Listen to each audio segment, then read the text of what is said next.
Rawhide.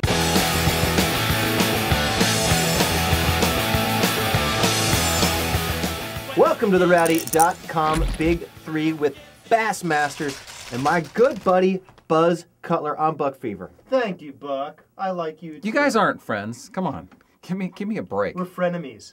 We're frenemies. Is that like co-opetition? Co-opetition. Did you? DW actually said that on the broadcast. Of course he did. Got to talk about co-opetition. Ridiculous.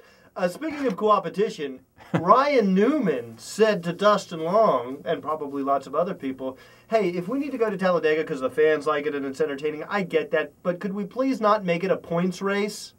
Well, I'm sorry, but I'm afraid I'm going to have to refuse your request. I like that, though. This is a points race. As I said in my blog, I think, Buck, on Rowdy.com, I totally understand where these guys are coming from on this It is deal. a crapshoot.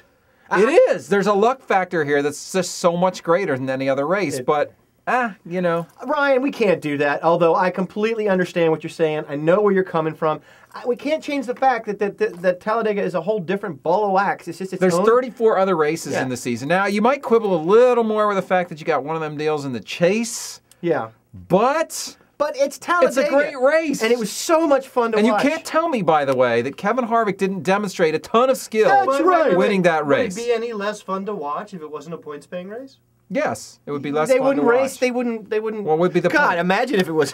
It didn't have Let's points just on the make it an line. exhibition race. That would be a just giant mess. All right, speaking of giant messes, Brad Keselowski won the nationwide race, but had some parts confiscated to go to the R&D center after the race. We'll find out today. Curious what went down, but this has come up before. If a guy wins a race and then he's found to be in violation of the rules, why should he still get to be the winner of the race? That's a great question. Great question. If you ask me, it depends on what the violation was. You can't make a carte blanche. You know, the guy's fingernails were a little too long. Let's take away the race win from him. Is that against the rules? Wait, my Have you read the rule book? Scott Speed's in trouble. Anything that's against the best interest of stock car racing your is against fingernails the are rules. detrimental to stock car Unfortunately, racing. you've got to use your judgment on this, and unfortunately, a lot of times these things are in a little black box, and we don't really know what the violation was, whether it was intentional or unintentional, how much impact it had on the race. Was it just merely technical in nature, or was it a true out-and-out cheat? To Buzz's question, we've never seen someone that I can remember, we've never seen them take a race away after confiscating They took parts. a race away years ago for rough driving. Wasn't it Ricky Rudd against Davey Allison back at Sonoma? Wow, it's been a while. I mean, I've never... Like we've had shock violations. Even Richard Petty, they say, the last race he won, his car was tricked up. They didn't take that away from him. It's just a big engine. That's all. It's a big engine. Just a big engine. All right, issue number 3. The captain, Roger Penske, came out and basically said, look... Where's Tennille in all this? Yeah. She's with the Muskrats. Oh, my. Penske Susie and basically said, look, Sam Hornish Jr. is going to be with us in 2011.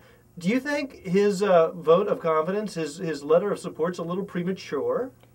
Well, he is the captain. I mean, he gets to decide. Well, yeah, he gets to decide. So it's not premature. If you were he, wouldn't you want to hedge your bets? I mean, he ought to know. No. You want to hedge your bets where Sam is concerned? He's loyal to Sam Hornish because Sam Hornish has been so loyal to him and his history in the IRL, and he wants Sam to succeed. Maybe the captain's seen enough. Yeah. Maybe he said, oh, Slam and Sammy's making progress. Next year is going to be his year. Yeah, That's a dangerous game. That's a slippery slope, my friends. Next year, they're going to do it next year. You got to do it now. You got to do it today. As a Redskins fan, don't you understand that it's all about next year? It's all about hope because that's all you have. You know what? The future is now.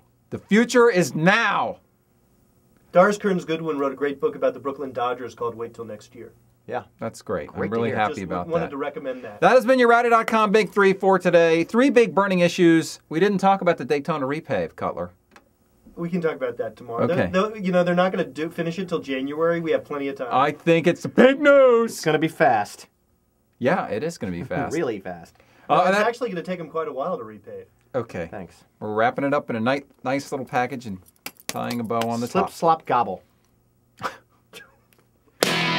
Rowdy.com. Say it like it is. Say what like it is? Rowdy.com.